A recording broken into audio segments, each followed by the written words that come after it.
will start our programs for today. And I am going to introduce President-elect Sue Nixon, who will be at this podium in July 2016? 2015. And Sue and compadres have put together the program for today. So Sue Nixon.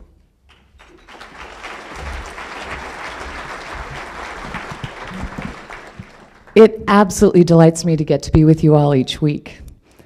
Such an accomplished and eclectic crew, and all with big ol' hearts to serve.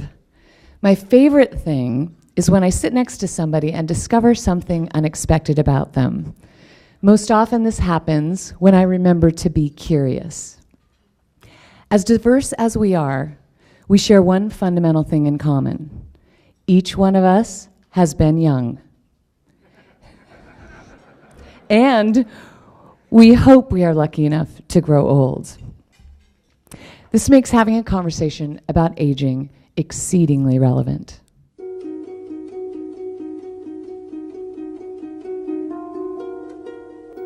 I worry less. I have more patience. Every day I get one day closer to retirement. Being kind is more important than being right. I don't like getting to be a grown-up. I just like staying a kid. You get to be independent. You can make your own decisions. I have more faith. Life is tough, but I'm tougher. I have finally accepted my weight. It's never too late to make new friends. I'm glad I have smile lines and not frown lines.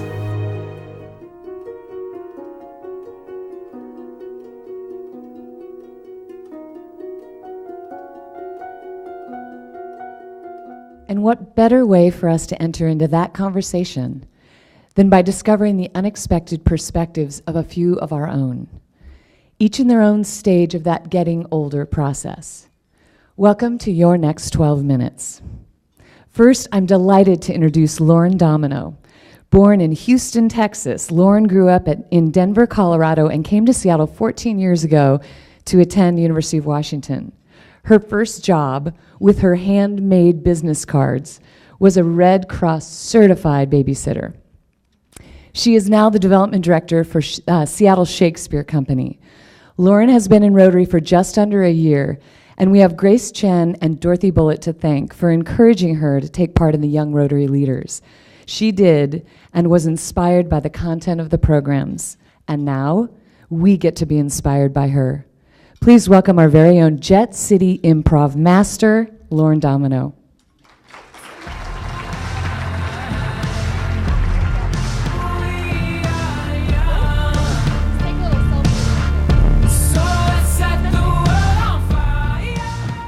That's right. Thanks for humoring me. It'll be hashtag Seattle Rotary is awesome. So I have to say that it's rather daunting to represent an entire generation, the millennials. When I started preparing for this speech, I came across a lot of generalizations. The millennials are the me generation, the trophy kids, the digital natives, and so on. But just like any large group, there is immense diversity in our viewpoints, characteristics, strengths, and weaknesses. Over the past several weeks, I've been talking with my friends, my fellow millennials, to see what ties us together. And it's clear that we share a few traits. To start with, we're driven. We're hungry for responsibility and eager to move to the next level in our careers. We're willing to put in the extra time, and we're desperate to prove ourselves. Which also leads to some serious burnout. The amazing technology that lets us connect, share, and learn so quickly also tethers us to our work 24 hours a day. Just this last summer, I was in Mexico celebrating my wedding anniversary, and while I was working on a pina colada in one hand, I was working on email in the other. Maybe I should move to France. In addition to working hard, another belief that we share is that our jobs need to be more than just a reliable source of income. Our jobs need to fulfill us. We want our passion to be our work, and we want our work to make a difference in the world. Sometimes we push hard against the very institutions that employ us. And we don't hesitate to move on in search of something new, to find our calling. In the big picture, this is a time of firsts. First big job, first marriage, well, hopefully only marriage, first house, first baby. It's very exciting, but it can also feel like a roller coaster. And the pangs of failure hit hard, and sometimes the trust in yourself wavers. Through all of this, I have found that I can't do it alone. It is in this time of ups and downs that the advice and support of mentors has been crucial. They have listened, lent their perspective, and simply been there to offer words of encouragement. So this is my challenge to all of you. Be a mentor. Be a guide for someone who's eager and smart and could benefit greatly from your wisdom. Thanks so much for inviting me to join the program today. I look forward to connecting with all of you on LinkedIn or at the Rotary table in the years to come. Thanks so much.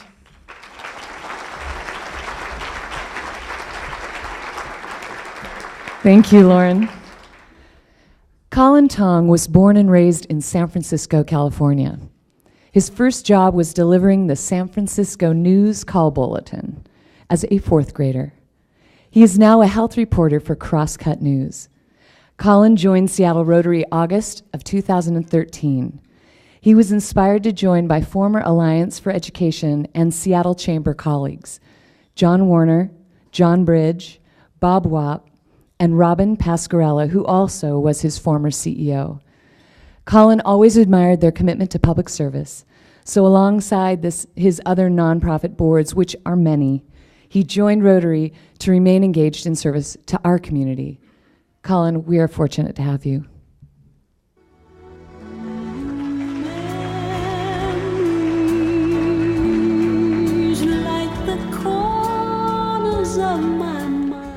Thank you very much. What a privilege to be here, and such a hard act to follow, Lauren.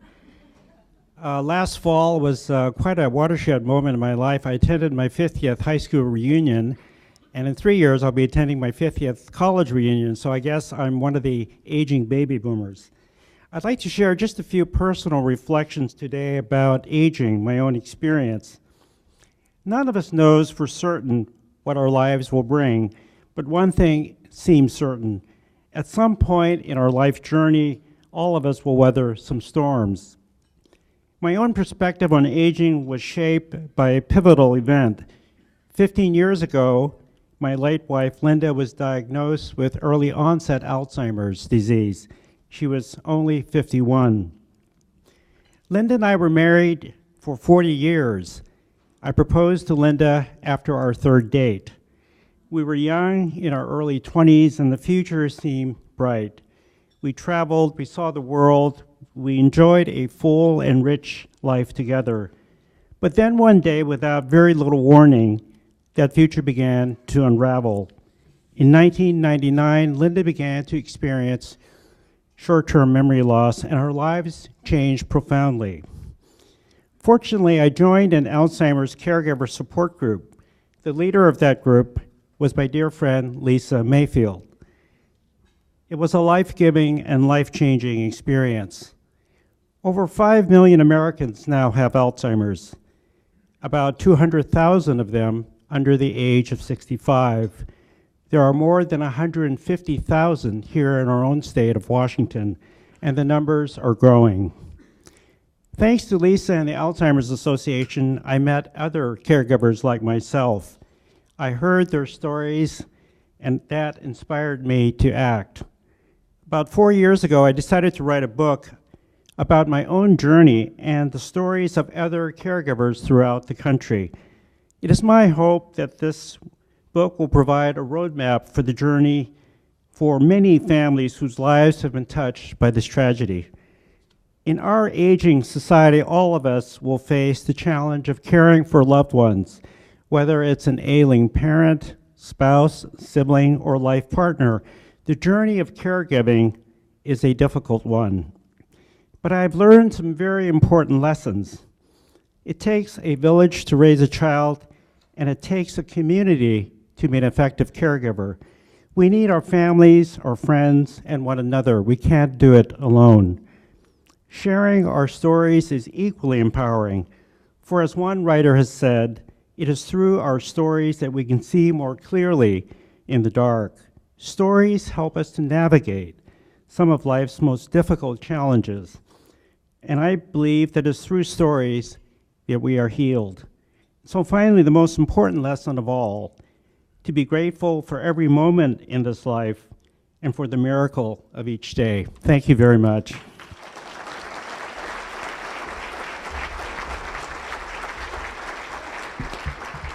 Thank you, Colin. Dorothy Bullitt grew up in Seattle, Washington. Her first job, like Lauren's, was a babysitter, but her first W-2, waitress and short order cook. Seriously.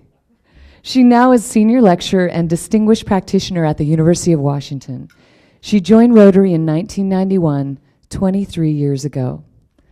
Business drew her, and at that time her classification was ski area management. Is there anybody else with that classification ever? Thanks to Larry Granite and Bob Rosner's no doubt compelling advocacy, they closed the deal and brought her in the club. Dorothy's favorite thing about Rotary? That as an introvert, she always feels comfortable here. She loves its multi-generational atmosphere and the kindness of its members. So please welcome past president and short order cook, Dorothy Bullitt.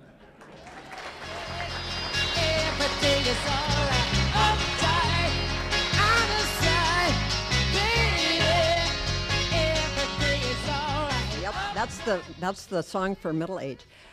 My 50s have surprisingly become my happiest decade, my favorite decade.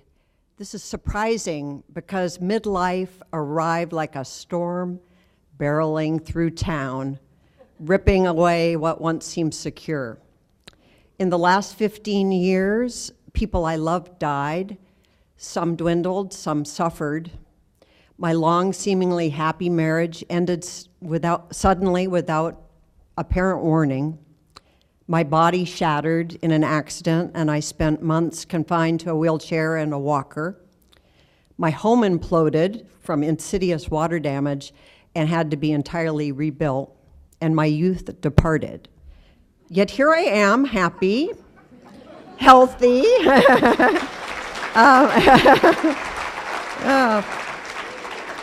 pleased with the life that I managed to create out of all of that rubble. Not the life I anticipated at 40, but a life more perfectly aligned with my essence. I now realize that transitions happen all the time, so there is no point in fighting them. It is better to learn how to surf the waves that will come crashing ashore rather than confront each swell as an affront to my life plan. Midlife brings inevitable loss and change, but it also invites rapid growth, deepened understanding, increasing self-confidence, and the potential for exquisite joy. That's how my mother pronounces it, exquisite joy. Even though we debate about its proper emphasis. Since she's here, I'll say it her way. So how? Invest in the physical, accept mortality, and devise strategies for happiness. As many here can attest, investing in the physical pays off.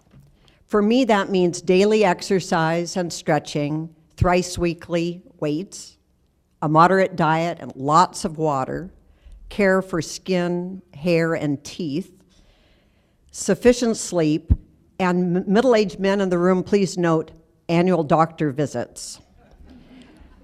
Accept mortality. People I love will die. One day I will die. So I've prepared my will and living will, made funeral arrangements, documented my end-of-life plans or wishes in an attempt to anticipate and resolve those issues that might burden my survivors. I spend time with my elderly relatives and friends, and I embrace the arc of life and where I am on that arc. Implement strategies for happiness. Forgive easily. Find a purpose. For me, that is teaching. Mentor the young and experience hope for the human race. Keep learning and take risks. Give away time and treasure because we must live for more than just ourselves. Nurture friends, family, home, and pets. Embrace multi-generational and culturally diverse relationships. Be willing to say no. Treasure life's little daily joys and pleasures: coffee, nature, music, dark chocolate. Sadness and joy must sit together in our hearts most days after 50. That's what I learned in middle age.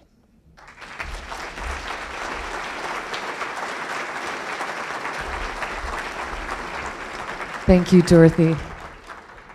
Last and certainly not least, Lou Lundquist, right? Grew up in Tulsa, Oklahoma. His first job, like Colin's, was also a paper route.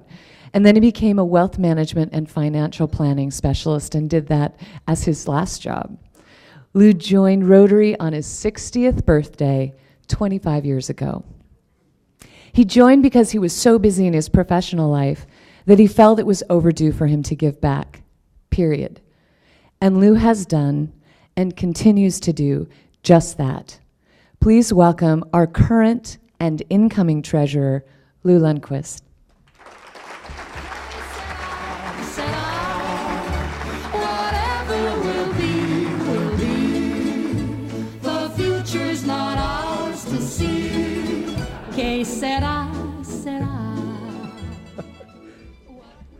Well, yes, I am a 25-year Rotarian, and I am 85 years old.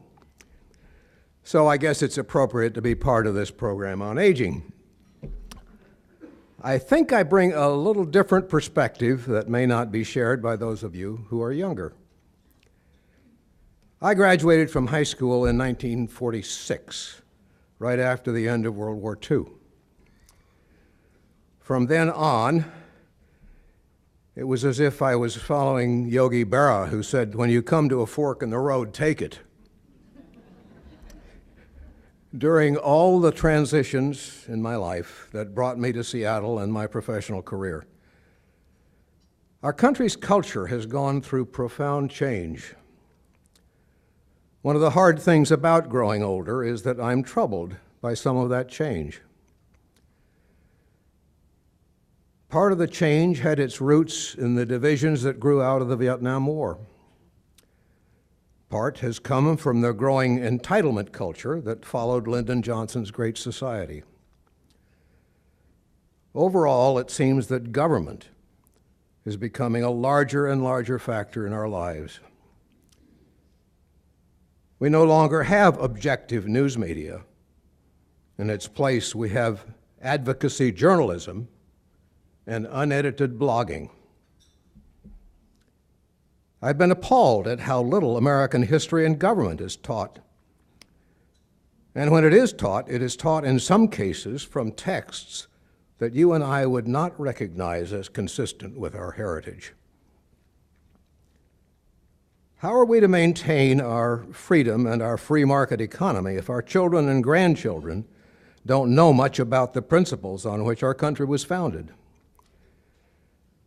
I don't pretend to have the answers to these questions, but maybe Rotary has a role to play. There are also some good things about growing older. The memories you've created personally and professionally, the younger people you have encouraged or mentored that move on to success. We've heard about mentoring today. And then there's that telephone call received a year or two after I finally retired at age 82.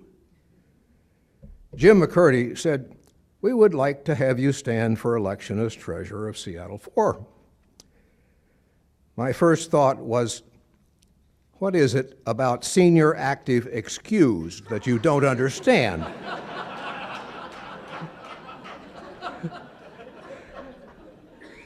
But I thought, okay, I'll do it. I could think of a half dozen times that I had stepped away from my primary job and maybe a little out of my comfort zone, and I'd had a great experience. So maybe that's my parting advice. Be willing to say yes, okay, I'll do it. Take some risks. You'll be glad you did. Albert Einstein said, "A ship is always safe at the shore, but that is not what it is built for."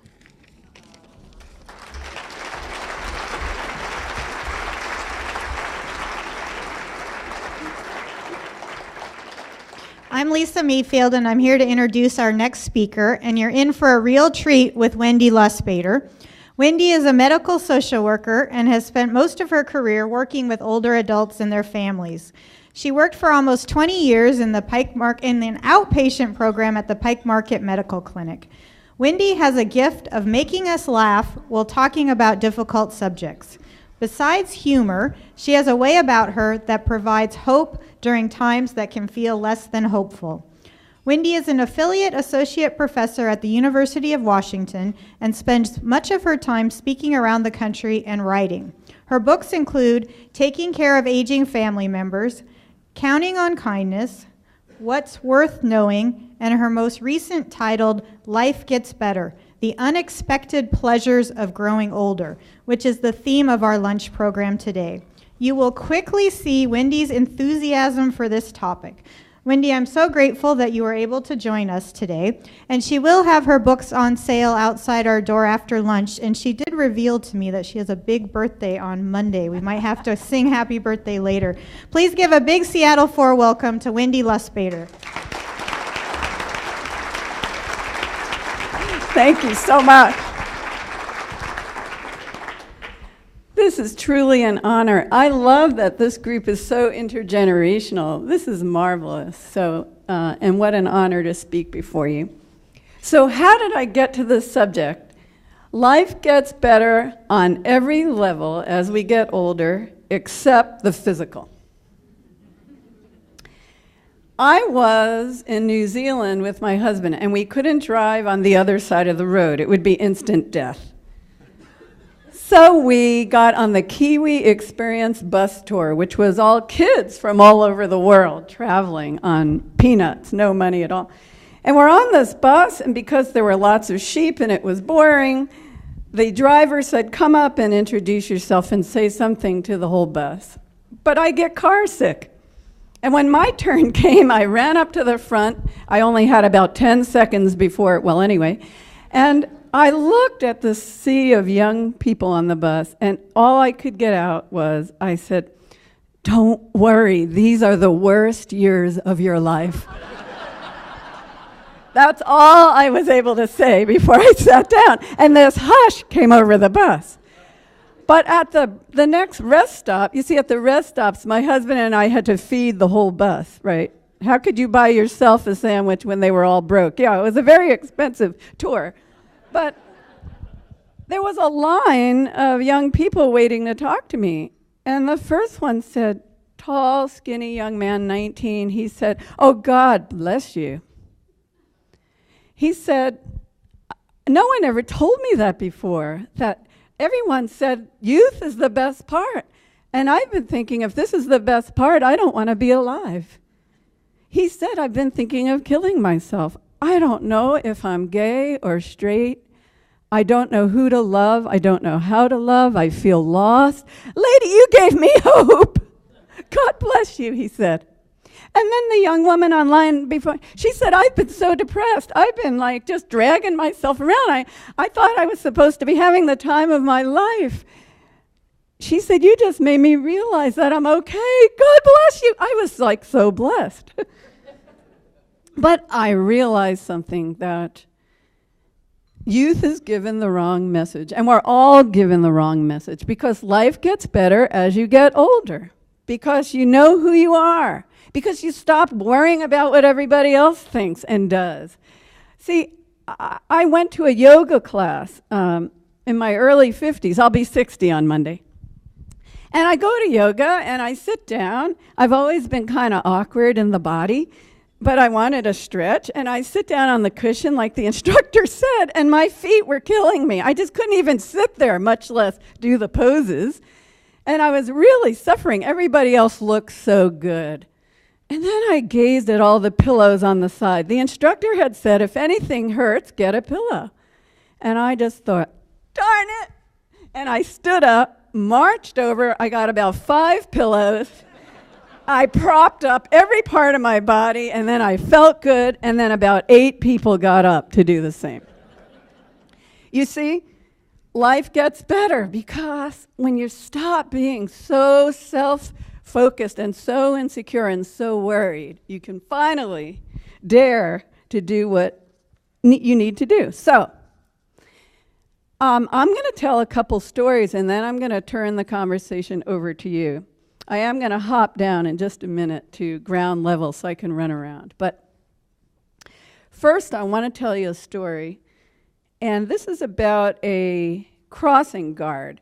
He was not always a crossing guard. You know, the people that don the little orange vests and they help kids get across the street? This man used to be a big executive. He had at least 60 people reporting to him every day. And then he retired. The phone didn't ring. Nobody called. And he said, I feel like a nothing who does nothing. He got more and more down. Playing golf did not fill his spirit. And his friend said, you know, you need to be generous. Give to your community. That's the answer. And he says, I could hardly get out of bed. What do you mean? Volunteer. And the guy says, why don't you become a crossing guard? A crossing guard. And an elementary school was right around the corner. So this man thought, oh man. And he puts on the vest and he gets his training. And he shows up the first day and he sees a overweight kid who was very shunned by the other kids. And he says to the kid, hey, I need a deputy. I'm new here. And he gives the kid the flag. Well, they became buddies, and it became quite the thing every morning. And now I want to read this to you. Prior to retiring, this man had not been one to ever consider how a man with a flag could become a source of hope to a scorned child. Quote, I'd see these old guys with their orange vests and think how pathetic to have nothing else to do but get kids across the street. See, I was hot stuff with my fancy suits, my big car, more than 60 people answering to me, then puff, it was all gone just like that. See, he left one life and went into another, and my favorite line from him. A few months into his new life, he remarked, just the idea of seeing this kid gets me going, even in the rain. I have never felt so jazzed. He actually came alive on a level he had never been before as a crossing guard. Okay. Interesting. I love the 4 speakers. Thank you so much. Each of you moved me in your own way. I just want to speak about caregiving, and thank you so much for bringing up the subject. So I took care of my mother-in-law until she died. Can you imagine? You've written 2 books. One's called Counting on Kindness, and one's called Taking Care of Aging Family Members. And imagine your mother-in-law moves in, and you have to be a caregiver. I got so desperate, I read my own book. That is very bad, very, very bad, let me tell you. That's true desperation. I remember like on page 120, a former version of myself really helped me. That was really a cool experience. But one of the happiest things was My mother-in-law loved to go shopping, and it broke the tension. So we went to Burlington Coat Factory. Actually, it was just very close to her death when I took her. She could hardly breathe. The cancer had gone to her lungs, but she says, let's go shopping.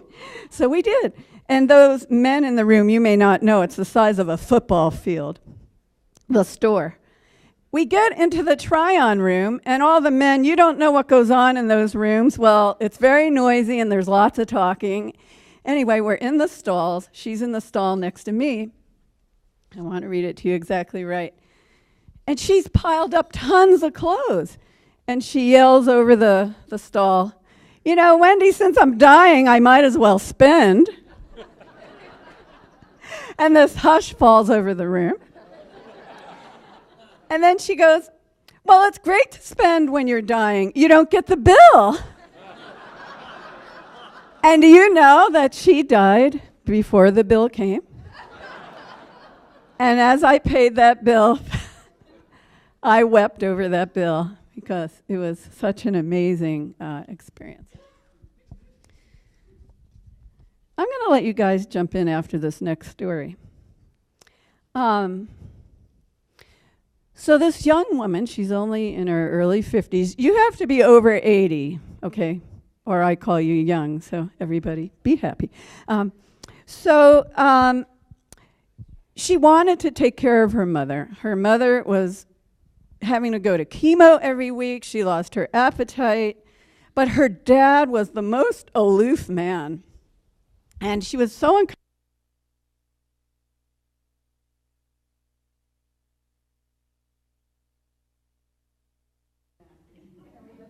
One on? Oh, I love it. I knew with this guy everything was going to go well. So, now I lost my train of thought. Oh, God, thank you. I love it. So the father was really, really aloof. She's good in the front row, too. And she used to go over every night to make special foods for her mother. When you're on chemo, it's very difficult to get any kind of appetite going. But the father would just stand there and stare at her. And she was thinking, oh, God, I just wish my dad would just walk out, take a walk, anything. She just wanted to be there for her mom. And, oh, it just got harder and harder every night. What she did not know was that her father was utterly moved by her devotion. He would stand there staring at her in the kitchen with tears in his eyes that she couldn't see, and gratitude towards her that he could not voice. Emotional walls he'd hidden behind since boyhood were coming down. He was raised by a sharp-tongued, cruel father. He had learned to keep his most vulnerable feelings out of sight. Watching her prepare intricate sauces and creative salads, he wanted to tell her how much he loved her and respected her. That's why he was standing there so awkwardly, but she didn't know. Until several months later, she found herself thrown together with him again as they maintained a 24-hour vigil over her mother the last 24 hours of her life. They took turns dozing in the recliner beside her hospital bed. For hours on end, they listened to her ragged breathing. Every so often, one of them would gently put a few ice chips in her mouth. The other would moisten her lips with a mint-flavored swab. Shortly before dying, her mother called out his name, her husband, through the haze of morphine. He broke down, sobbing across her chest, and the daughter draped her arms around her parents and wept into the back of her father's shirt. The father and daughter ended up with a closeness that far exceeded anything she ever thought possible. He didn't become demonstrative, verbally or physically, but his eyes and his manner became tender. Quote, he was different all the way around. He became the dad I always wanted. I just wish Mom could have seen him like that. So when we become caregivers, our relationships change. There are so many unexpected things that happen, and yes, In the midst of all the losses, as Dorothy said, in the midst of everything are the unexpected joys. And I love that quote, that joy and sadness have to sit together in our hearts. Beautiful. So as I've gotten older, I have found my voice. I used to be so shy. I used to shake and tremble and could hardly move. What a miracle to be standing here in front of you. And it took years to be able to do this. There is so much that happens as we get older. So I would like to ask you, is there anyone in the audience who in a sentence would offer, how has life gotten better for you? Name something that's gotten better. Anyone want to say? Wisdom, all right. Knowing more about life. What else? Grandkids. What an unending joy. Yes, thank you. What else? Travel. You know, you have the time finally to go see the places you've always wanted to see. You know, there's another aspect of life that gets better as we get older. Everybody thinks sexuality dwindles. Guess what all of the elders have told me over the years? Because you have more time, sex is better than ever. I freaked you out. Why is she saying it to me? That was good. That was excellent. I'll back off, Ken.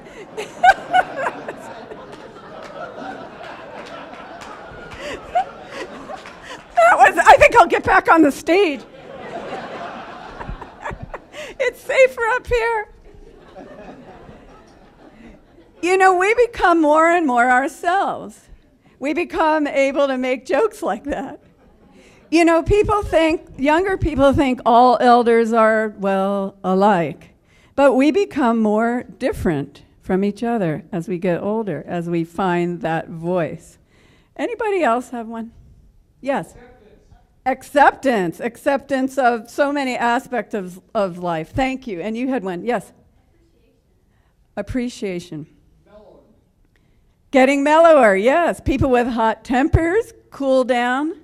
People who might be full of judgment of others become less judgmental. The longer we live, the more we are humbled. Who hasn't made 1,000 mistakes? Okay. In the interest of time, I was told I have to be perfectly on time, and I will be. Anyone have one more? Thank you. I'm glad I asked for one more. Okay to cry. Learning how to let your emotions show, as came out in that story. Thank you very much. So I have one more big idea to give you, and then I'm going to go into my ending. Grief.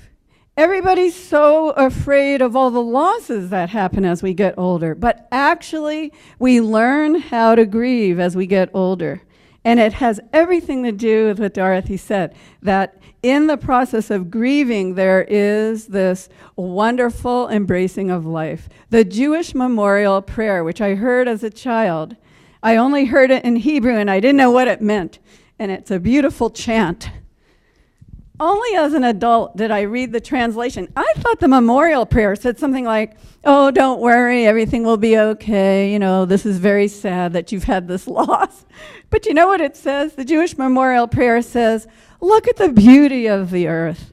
Look at the beauty of the creation. Look at life. It is spectacular. That's a rough translation of the Hebrew.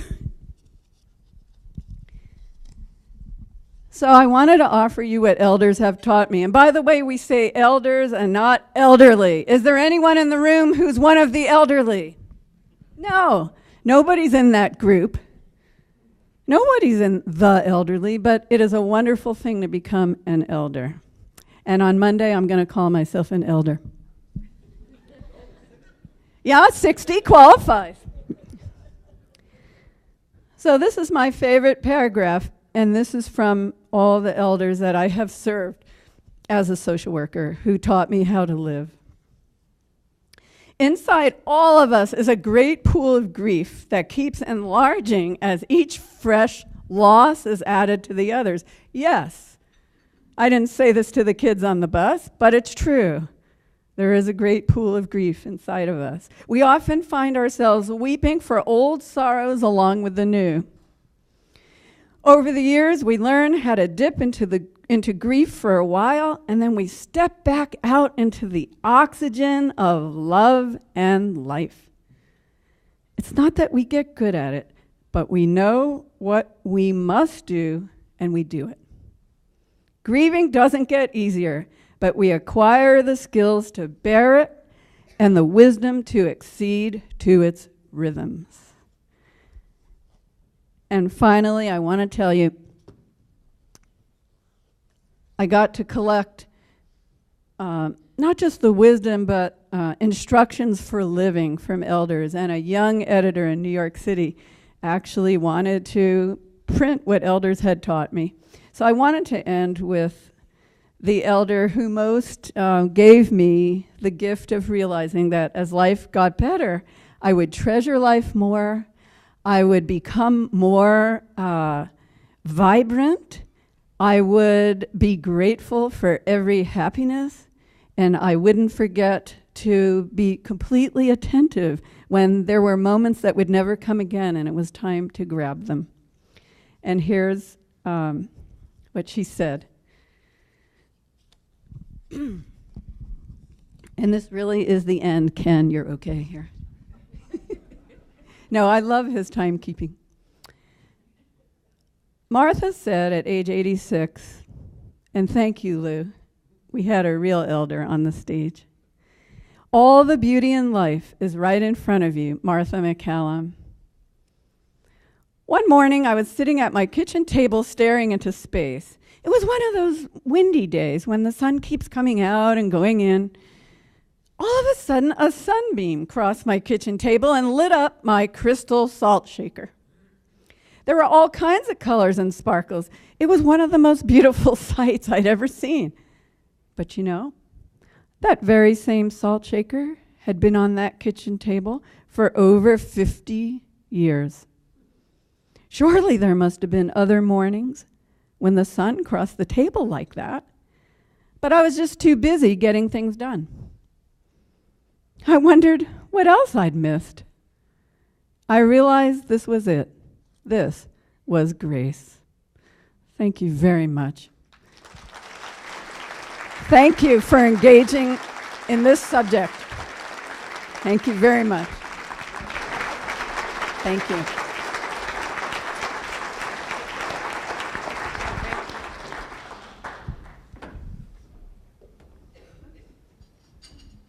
Thank you very much. Thank you to our wonderful program committee today. So we have our own members to thank for putting together this very inspirational time in our week. Sue Nixon, Paul Ishii, Paula Houston, Kelly Holmes, Lisa Mayfield, and Tim Mendokas were all the planners behind what you saw today. Thank you very much to them.